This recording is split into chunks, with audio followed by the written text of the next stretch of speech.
তখন রাত হয়ে গেছে।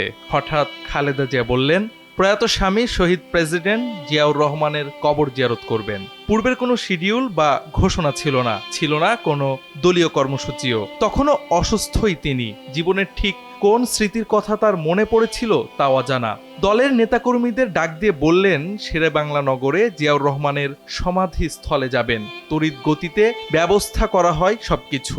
তার ব্যক্তিগত চিকিৎসক ও দলের স্থায়ী কমিটির সদস্য AZM জাহিদ হোসেন বলেন, তার আগ্রহের কথা শুনে একরকম দ্রুত সবকিছুর ব্যবস্থা করা হয়। আইন শৃঙ্খলা বাহিনীকেও বিষয়টি অবহিত করা হয়। ৮ অক্টোবর বুধবার প্রায় ৭.৫ বছর পর স্বামীর কবর জিয়ারতের উদ্দেশ্যে গুলশানের বাসা ফিরোজা থেকে বের হলেন খালেদা জিয়া। নীল রঙের একটি প্রাইভেট কারে বসে আছেন তিনি। গাড়িতে ছিল দলীয় পতাকা।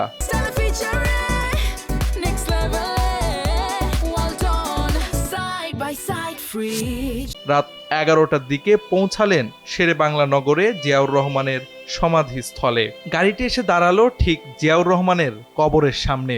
গাড়িতে বসেই অপলক দৃষ্টিতে তাকিয়ে থাকেন স্বামীর কবরের দিকে। কি যেন ভাবছিলেন তিনি। হয়তো হারিয়ে গেছিলেন দীর্ঘ ৪৫ বছর আগের কোনো মুহূর্তে। অশ্রুসিক্ত নয়নে মোনাজাতেও অংশ নিলেন সেখানে বসেই।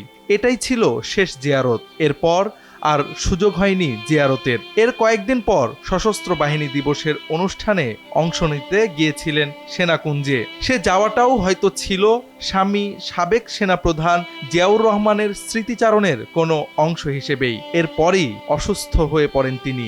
নেওয়া হয় রাজধানীর এভারকেয়ার হাসপাতালে। প্রায় ৩৭ দিন জীবন মৃত্যুর সন্ধিক্ষণে থেকে ৩০ ডিসেম্বর মঙ্গলবার ভোর ৬টায় দুনিয়ার মায়া ত্যাগ করেন খালেদা জিয়া।